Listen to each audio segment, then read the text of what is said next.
तो ताल्लुक़ और खूनी रिश्ता, ये पहली गुफ्तगू का हमारा मौजू है जिस पर हम ज़रा सा गुफ्तगू करेंगे कि ताल्लुक़ कहते किसे हैं और खूनी रिश्ता किसे कहते हैं। जैसे भाई बहन का रिश्ता है, माँ बाप का रिश्ता है, शौहर और बीवी का रिश्ता है, और इस तरह मुख्तलिफ़ तरह के रिश्ते होते हैं, लोगों के दरमियान में रिश्ते होते हैं, सोशल ऑर्गेनाइजेशंस के रिश्ते होते हैं, इस तरह के मुख्तलिफ़ रिश्ते होते हैं, खूनी रिश्ते भी होते हैं।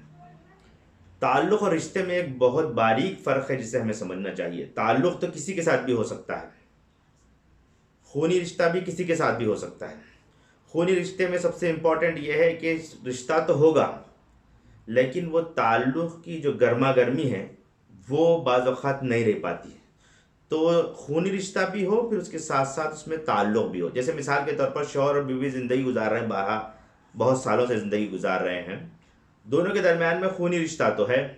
या एक भाई दो भाई हैं, दोनों एक दूसरे के साथ मिलते हैं, सलाम करते हैं और दोनों नमाज़ों में मिलते हैं, बहुत कुछ होता है, गुफ्तगू होती है फैमिली के बारे में, ये खूनी रिश्ता तो मौजूद है।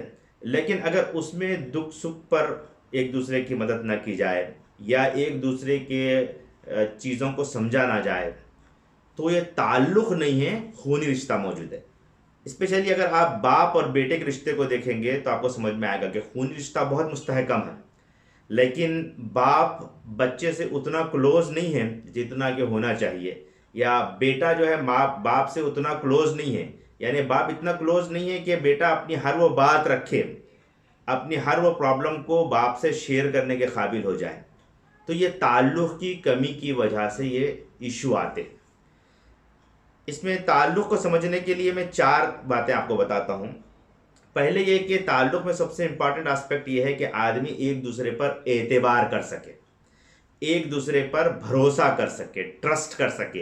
ये ताल्लुक़ की सबसे बुनियादी कील है जो हमें समझना चाहिए। अगर किसी का खूनी रिश्ता है लेकिन भरोसा नहीं है तो ये ताल्लुक़ उसमें पैदा नहीं हुआ। दूसरा ये है कि जब उसकी मैयत हो, उसके साथ हो आदमी, तो एक खुशगवार उसे एक फीलिंग आए। अगर ताल्लुक़ नहीं है तो ये खुशगवार फीलिंग नहीं आएगी। तो ये बहुत इम्पॉर्टेंट है। और उस आदमी के प्रेजेंस को आदमी फील करे, यानी कि अगर बाप और बेटे हैं, दोनों बैठे हुए हैं, तो दोनों एक दूसरे की प्रेजेंस को फील करें, वो एहसास उनके अंदर हो, वो खुशगवारी उनके दिलों में रहे और वो चीज़ों को समझ सकें। फिर एक इम्पॉर्टेंट चीज़ ये है कि मुश्किल मरहला हो या आसान मरहला हो लाइफ का, ताल्लुक़ तब होता है जब मुश्किल मरहले में भी आसान मरहले में भी दोनों एक दूसरे को एंजॉय करें।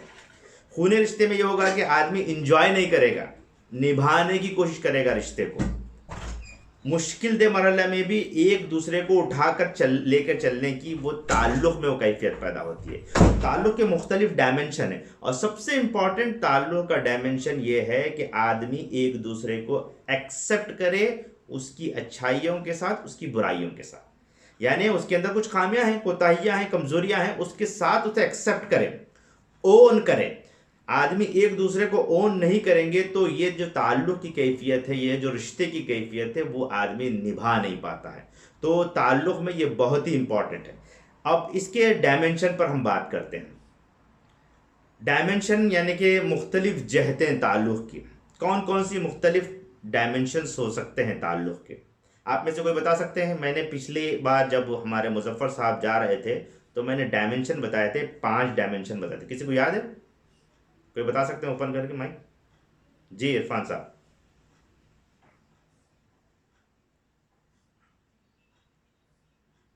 जी जी, और कोई साहब बता सकते हैं वाज़े 5 5 डायमेंशन? किसी को याद है? ठीक है, हम आगे बढ़ते हैं। पहला ता जी जी, वो सेल्फ रिफ्लेक्शन जो है, जी जी जी, रिलेशन विद रिलेटिव्स, ठीक है। और माशाल्लाह जी। और अच्छा, जी जी, ठीक है, सही। तो पहला ताल्लुक़ का डायमेंशन है वो है अपने आप से ताल्लुक़। अगर आप चाहें तो उसे लिख लें, अपने आप से ताल्लुक़, ये पहला हिस्सा है। इंशाल्लाह हम आज इस पर ज़्यादा गुफ्तगू अपनी करेंगे। फिर दूसरा ये है कि अपने खुदा से ताल्लुक़, दूसरा उसका डायमेंशन है अपने खुदा से ताल्लुक़। फिर तीसरा ये है कि अपने रिश्तेदारों से ताल्लुक़, जिसमें बीवी भी शामिल है, ठीक है। उसके बाद चौथा ताल्लुक़ है वो औरों से यानी कि दूसरों से, जिसमें जो है तमाम सोशल ऑर्गेनाइजेशन आएंगे, तंजीमें आएंगी, तमाम चीज़ें, वो चौथा डायमेंशन हुआ। और पांचवा और अहम आखिरी ताल्लुक़ वो है फितरत के साथ ताल्लुक़, माहौल के साथ ताल्लुक़, समाज और सोसाइटी के साथ ताल्लुक़। ये 5 एरिया हैं जिस पर हमें काम करने की ज़रूरत है। तो आज जिस चीज़ पर मैं बात करना चाहूँगा वो है सबसे पहला ये कि अपने आप के साथ ताल्लुक़ आप कैसा करें। अपने आप से ताल्लुक़ का मतलब क्या है? यानी कि आप जिस तरह की ज़िंदगी गुजार रहे हैं उसमें अपने आप के दरमियान में इतना स्ट्रॉन्ग ताल्लुक़ हो कि आपको अपनी एहसास खुदी हो कि मैं क्या हूँ, ये आदमी को मालूम हो। यानी अपनी ज़ात का मुकम्मल उसे एहसास हो, वो महसूस करे कि मेरी ज़ात क्या है और मुझे किस तरह से और कहाँ से कैसे ज़िंदगी गुजारनी है। ज़िंदगी की हक़ानियत उस पर वाज़े हो जाए, उसे अपने इक़दार का इदराक हो, वो ये समझे कि मेरी मजहबी ज़िम्मेदारी क्या है और ईमानी ज़िम्मेदारी मेरी क्या है, मेरी वैल्यूज़ क्या हैं, और उसे मीनिंगफुल अंदाज में वो अपनी ज़िंदगी को गुजार सके।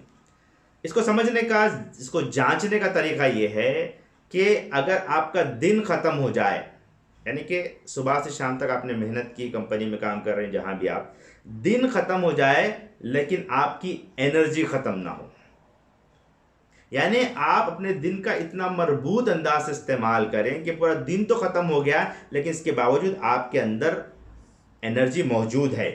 यानी आप सही अंदाज से अपने टाइम का इस्तेमाल कर रहे हों।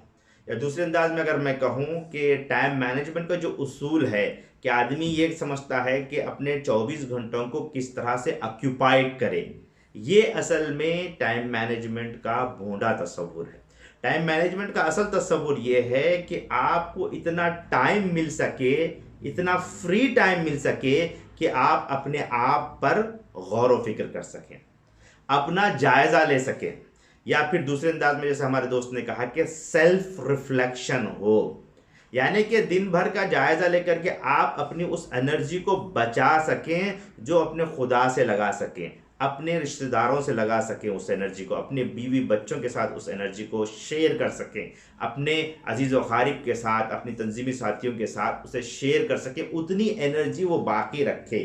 तो अब इसमें ये होगा कि आप एनर्जी को कहाँ ड्रेन कर रहे हैं, इसे समझना होगा। अगर आप एनर्जी को सही प्रॉपर वे में इस्तेमाल कर रहे हैं तो आपको टाइम मिलेगा सेल्फ रिफ्लेक्शन के लिए, आपके पास फ्री टाइम होगा अपनी खुदी को तलाश करने के लिए। अब आप जायज़ा लेकर के देखें कि मेरे पास कितना टाइम है अपने आप के ऊपर खर्च करने के लिए, कौन सा फ्री टाइम है जिसमें मैं गौर और फिक्र करूं कि मेरी ज़ात क्या है, मेरा अल्लाह ताला से ताल्लुक़ कैसा है, मुझे अपनी ज़िंदगी कैसे गुजारनी चाहिए, मेरी ज़िंदगी का प्लान क्या है। मैं जब 5 साल पहले सऊदी अरब आया था और उसके बाद अब मैं यहाँ पर मौजूद हूँ तो मेरी कैफियत क्या है, मेरे बच्चों के सिलसिले में मेरे प्लानिंग क्या थी और क्या मैं उसे इम्प्लीमेंट कर पा रहा हूँ, क्या मेरी ज़िंदगी ऐसी ही गुजरेगी। ये वो तमाम चीज़ें होंगी जिसमें आदमी जो है अपने आप के बारे में सोचेगा, गौर व फिक्र करेगा, तदब्बुर करेगा।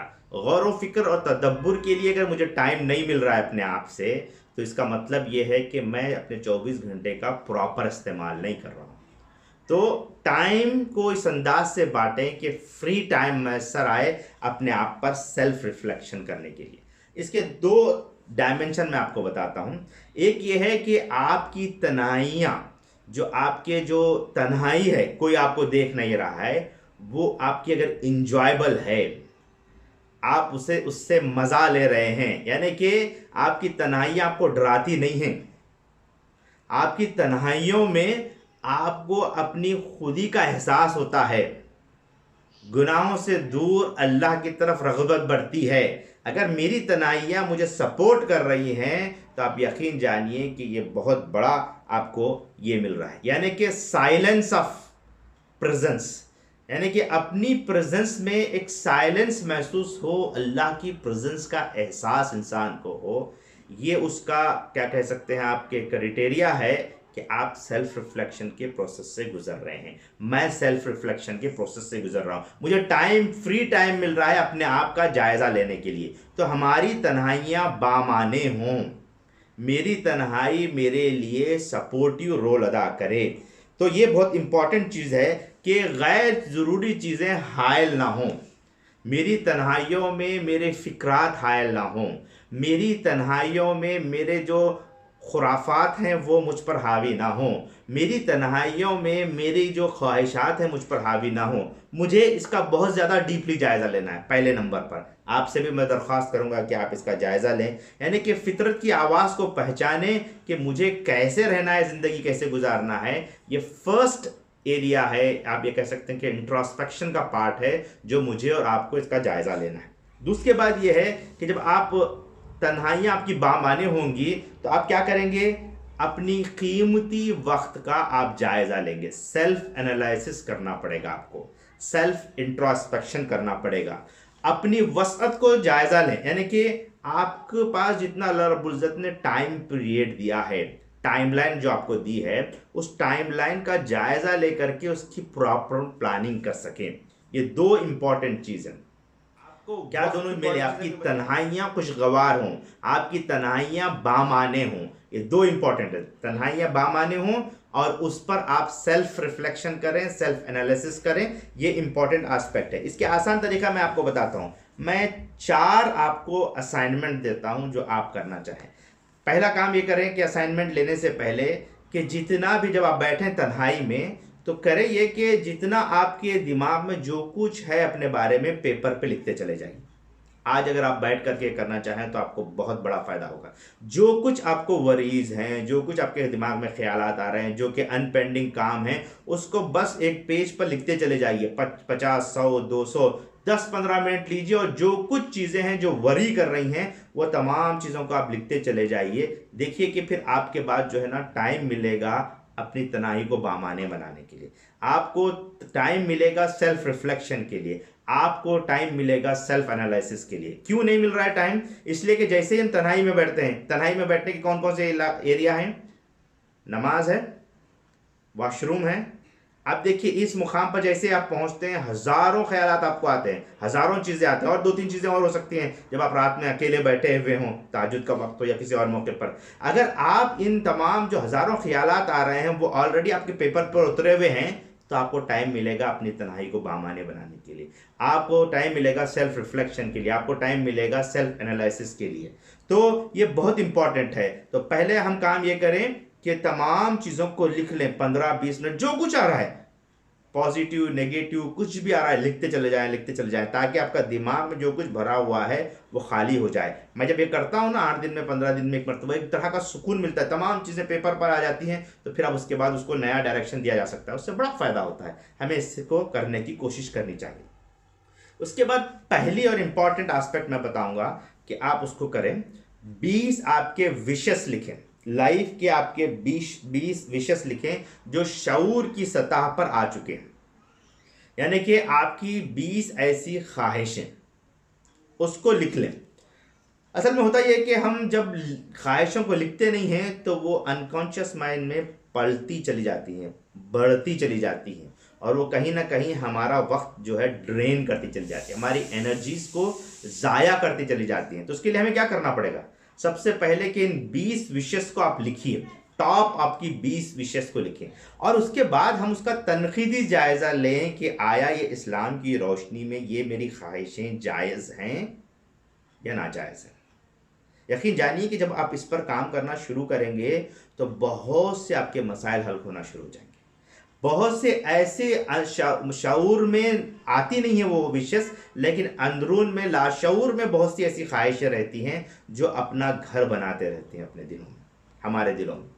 तो इन विशेष को जब हम लिखते हैं 20 विशेष को, और फिर उसका तनकीदी जायज़ा लेते हैं कि ये अच्छी ख्वाहिशें हैं तो फबीहा, और अगर ये बुरी ख्वाहिशें हैं तो इसके तदारुक की मुझे और आपको फिक्र करनी चाहिए। क्योंकि ये विशेष जो है ना, जैसे भाई पैसे की लत है या दूसरी ऐसी ख्वाहिशें हैं जिसकी वजह से हमारी ज़िंदगी तबाही के दहाने पर पहुंची है, तो ऐसे विशेष को हम अपनी लाइफ से निकालें। ये कहें कि it's okay to leave this विशेष। ये ज़हनी तौर पर जब डिसीज़न लेते हैं तो वो विशेष अलग हो जाती हैं और फिर वो आपको तकलीफ़ देने नहीं लगती। तो पहला स्टेप ये है कि आप 20 ऐसी ख्वाहिशों को लिखें और फिर उसका प्लान बनाएं। ठीक है, वो ख्वाहिशें अच्छी हैं बुरी हैं, अच्छी हैं तो फबीहा, उस पर आप काम करें, अगर ख़राब हैं तो उसको अलग से रखें और फिर कहें कि it's okay to leave this ख्वाहिशात, ये आपके विशेष को। फिर इसके बाद दूसरा स्टेप, तो दूसरा आपको काम करना होगा, मुझे काम करना होगा कि 20 ऐसी वरीज को लिखें जिसकी वजह से हम परेशान हैं। हो सकता है वो वरीज आखिरत को लेकर भी हो सकता है वो वरीज मौत को लेकर के भी हो सकता है वो वरीज मेरे बच्चे के साथ मेरे ताल्लुक़ को लेकर के हो सकता है वो वरीज जो है वो बिजनेस के रिलेटेड हो, जॉब के रिलेटेड हो, कोई भी वरीज आपके पास है, 20 टॉप लाइफ की वरीज को आप लिखें जो परेशानियां तंग कर रही हैं आपको, हर वक्त दिमाग पर वो छाई भी रहती हैं, वो आपको हमेशा परेशान करती हैं और आपको जो है ना एब्सेंट ऑफ माइंड करती हैं। कभी कभी आप मुश्किल दे भी सिचुएशन में भी जो है वाकई उसकी ज़रूरत महसूस करते हैं। छोटी परेशानियां हो, बड़ी परेशानियां हो, सबको लिखते चले जाइए और उसमें से टॉप 20 परेशानियों को आप लिखें, वरीज को लिखें। आप यकीन जानिए कि जब आप टॉप 20 परेशानियों को लिख लें और उसके आगे एक एक आंसर आप लिखते चले जाएं कि इसको कैसे मैं किल करूंगा, इन वरीज को कैसे मेरे लिए ये फ़ायदा नुकसानदेह हैं और मैं इसको कैसे ख़त्म कर सकता हूं, जब इस पर आप काम करेंगे यकीन जानिए कि ये वरीज जो है ना आपके लिए बहुत मुबारकबाद वरीज है। अगर वो वरीज आखिरत के मुताल्लिक़ है, वो वरीज आपकी मौत के मुताल्लिक़ हैं, वो वरीज जो है वो आपको जन्नत की तरफ ले जाने वाली हैं, तो आप काबिल मुबारकबाद आदमी हैं। मैं काबिल मुबारकबाद हूँ अगर मेरी वरीज वो हैं। अगर मेरी टॉप 3 वरीज जो है ना वो हैं जिसका ताल्लुक़ आखिरत से नहीं है, जिसका ताल्लुक़ दुनिया से है, तो वो वरीज वाकई ऐसी हैं जिसको छोड़ देना चाहिए मुझे।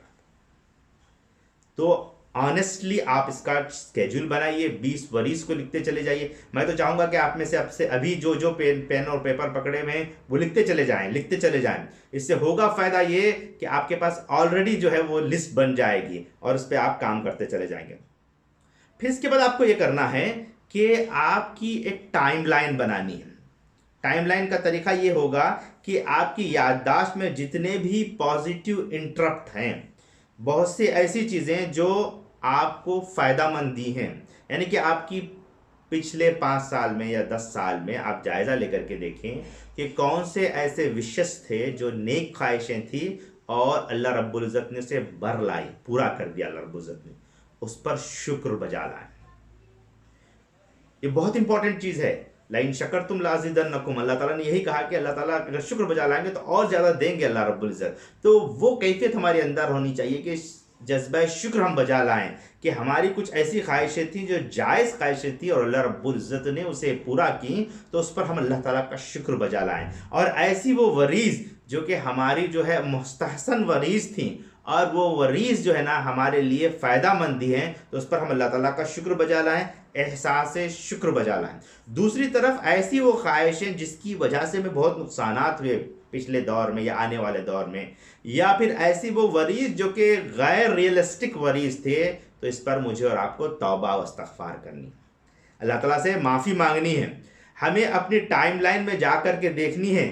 इसीलिए बताया गया कि अल्लाहुम्मा हासिबनी हिसाबन यसीरा, इससे पहले कि हमारा वक्त आए हिसाब का, उससे पहले हम अपना हिसाब ले लें। तो इसमें यही है कि हम अपने विशेष का, अपने वरीज़ का जायज़ा लें, उसका तदारुक करें। अच्छी वरीज़ हैं तो उस पर शुक्र बजा लाएं और ख़राब वरीज़ हैं तो उस पर तौबा व इस्तग़फ़ार करें। अच्छे विशेष पर शुक्र बजा लाएं और ख़राब विशेष पर जो है मैं अल्लाह ताला से माफ़ी चाहूँ, तौबा व इस्तग़फ़ार करूँ। ये तीसरा एस्पेक्ट है जो मुझे और आपको करना है।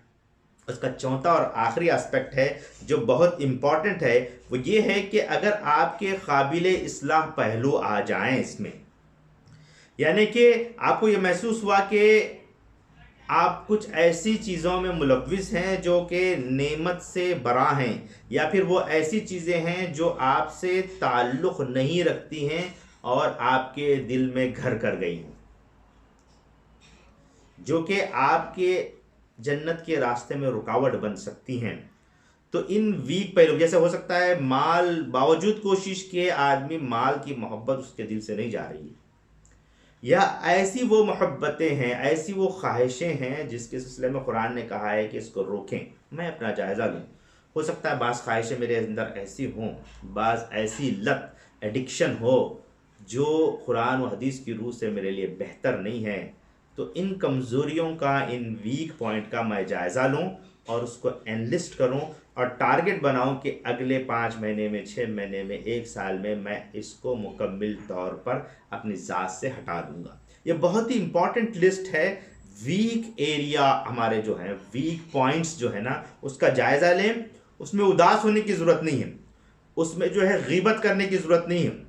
हो सकता है मेरे अंदर गीबत मौजूद हो, तो मैं उस गीबत के पहलुओं को लिखूं और उसको तदारुक करने की कोशिश करूं। मेरे अंदर गुस्सा ज़्यादा आता है, मैं बार बार उदास रहता हूं, या फिर जो है मैं कोई काम ठीक से नहीं कर सकता हूं, मेरे अंदर डिसिप्लिन नहीं है, तो ये अगर कमज़ोर पहलू हैं तो मैं उसका जायज़ा लूँ और उसे धीरे धीरे धीरे टारगेट बेस हटाने की कोशिश करूँ। और अल्लाह रब्बुल इज़्ज़त ने अगर बहुत सी नेमतें मुझे दी हैं, बहुत सी अच्छी चीज़ें दी हैं, इस जायज़े के बाद मालूम है कि मेरे अंदर सब्र भी है, मेरे अंदर शुक्र भी है, तो अल्लाह ताला का शुक्र बजा रहा हूँ कि अल्लाह ताला ने मुझे सब्र अता किया, अल्लाह ताला ने मुझे लोगों से खुशदिलानी से बात करने की तौफीक दी। ये तमाम चीज़ों को मैं लिखूँ और उस पर काम करता चला जाऊँ। अजीज़ अज़ान मोहतरम, ये पहली और इम्पॉर्टेंट चीज़ ये है कि आपका ताल्लुक़ अपने आप से ये है कि अपने आप पर आपको एतबार हो। सबसे इंपॉर्टेंट है। अगर आपको अपने आप पे ट्रस्ट नहीं है तो आप ये तमाम एक्टिविटीज़ नहीं कर पाएंगे। फिर आपको अपनी जो है ना तन्हाई बामाने नज़र आए, तन्हाई इंजॉय आप कर सकें अल्लाह के लिए। इंजॉय से मतलब वो नेगेटिव सेंस में नहीं कर रहा हूँ मैं, पॉजिटिव सेंस में तन्हाई आपको खुशी महसूस हो, अल्लाह से आपका ताल्लुक़ बेहतर से बेहतर होता चला जाए। फिर आपको तन्हाई जो है ना आपको सेल्फ रिफ्लेक्शन का मौका दे। तो ये इम्पॉर्टेंट आस्पेक्ट है जिसे मुझे और आपको उस पर काम करना है। और उसके लिए मैंने 4 एरिया बताए, और उससे पहले ये करना है कि पहले दिमाग में जो कुछ है उसको लिख करके ख़त्म कर दें। फिर उसके बाद 4 एस्पेक्ट पर काम करें, 20 विशेस लिखें, 20 वरीज लिखें। फिर जो है ना पर्सनल टाइम लाइन में जा कर के देखें कि जो विशेस थे वो बर आई और अच्छी विशेस थी तो अल्लाह ताला का शुक्र बजा लाएं। अगर ख़राब विशेस थी और वो भी बर आई हैं तब तौबा व इस्तग़फ़ार करें, उसे छोड़ने की कोशिश करें।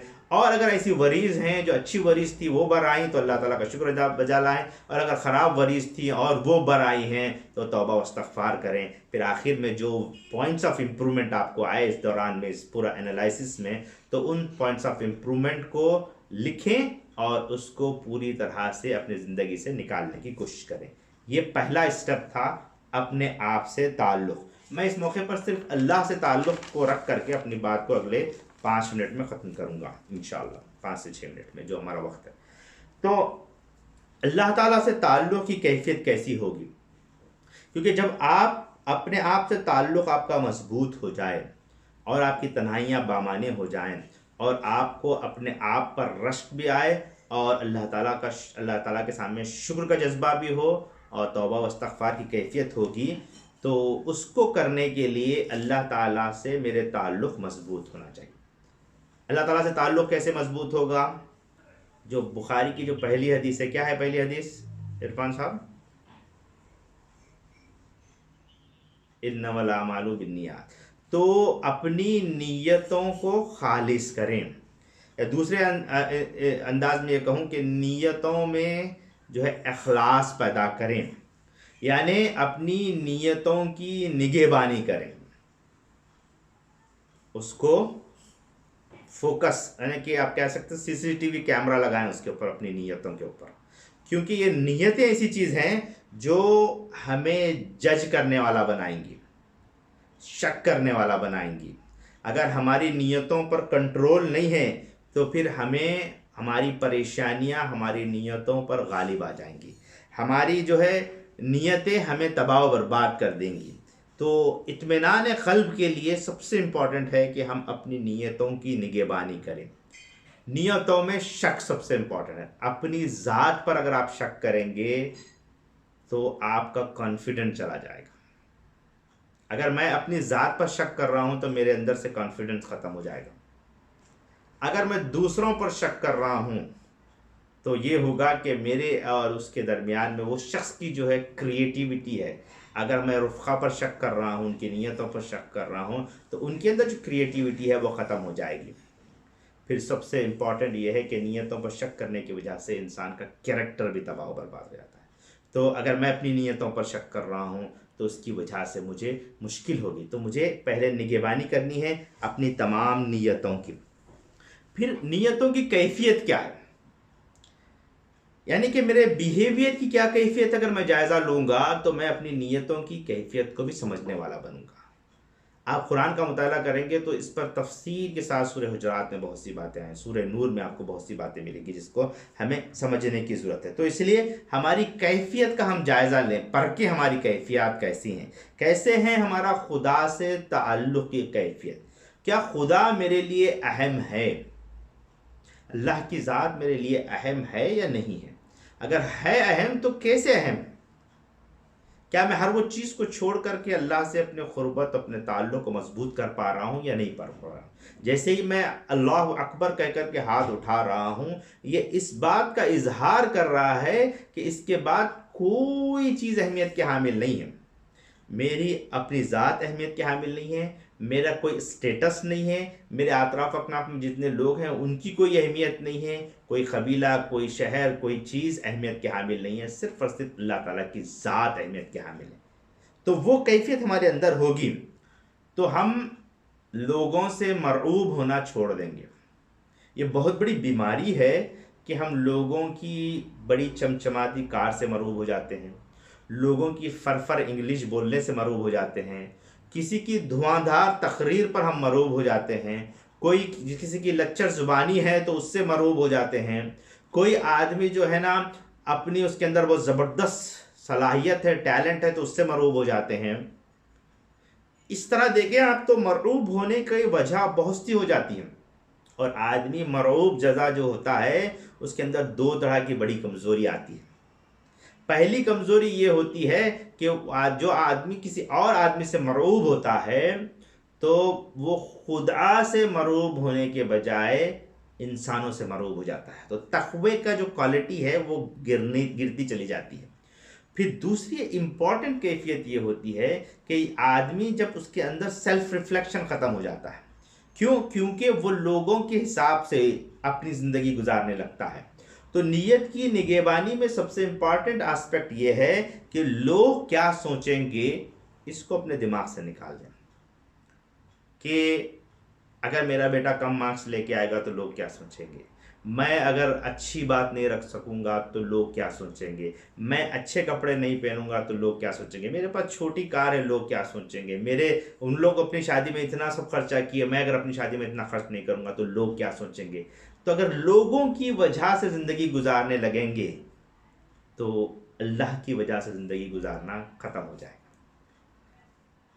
अल्लाह के लिए ज़िंदगी गुजारें, ना कि लोगों के लिए ज़िंदगी गुजारें। ये बहुत बड़ा मरहला है जो हम समझने की कोशिश करेंगे तो बहुत से बड़े बड़े हमारे काम हो सकते हैं। तो लिल्लाहियत की बुनियाद पर अगर हमारे खालिस नीयत हो जाए और उस पर अमल हो जाए तो यकीन जानिए कि हमारी ज़िंदगी के पूरे डायमेंशन, डायरेक्शन ख़त्म हो जाएंगे। इसके इंडिकेटर क्या है कि अल्लाह ताला से हमारा ताल्लुक़ कैसे मजबूत होगा, कि ये कि कलाम जो है कुरान मजीद से मेरा ताल्लुक़ कितना मजबूत है, ये डिफ़ाइन करेगा कि अल्लाह ताला से मेरा ताल्लुक़ कितना मजबूत है। अगर अल्लाह रब्बुल इज़्ज़त के कलाम से मेरा ताल्लुक़ मजबूत नहीं है तो अल्लाह ताला से वो ताल्लुक़ मेरा मजबूत नहीं है जो कि होना चाहिए। फिर ये कि कलाम हमारे लिए जो है नजात का ज़ामिन है। और अगर इस्तग़फ़ार की कसरत मेरे अंदर है, दुआओं की फ्रिक्वेंसी मेरी बढ़ी हुई है, मेरा मस्जिद में दिल अटका रहता है, अल्लाह की याद हमेशा मेरे साथ रहती है, तो आप समझिए कि खुदा से मेरा ताल्लुक़ बहुत मजबूत से मजबूत तर है। अब कुरान से ताल्लुक़ का मतलब क्या है, यानी अल्लाह से ताल्लुक़ कुरान से ताल्लुक़ से है। तो अगर मैं पिछले साल कुरान अटक अटक कर पढ़ता था और इस साल भी अगर मैं कुरान अटक अटक कर पढ़ रहा हूँ तो वो ताल्लुक़ नहीं है जो कि मकसूद है। पिछले साल मैं जो है कुरान को तर्जुमे से पढ़ता था, इस बार भी मैं तर्जुमे से पढ़ रहा हूँ सिर्फ, तो बहुत मजबूत नहीं है। कुरान पिछले साल जो है मैं जो है तफसीर के साथ पढ़ता था, लेकिन आज भी तफसीर से पढ़ रहा हूँ तो मजबूत नहीं है। इसमें इर्तिक़ा होना चाहिए, इसमें बुलंदी की तरफ मुझे जाना चाहिए।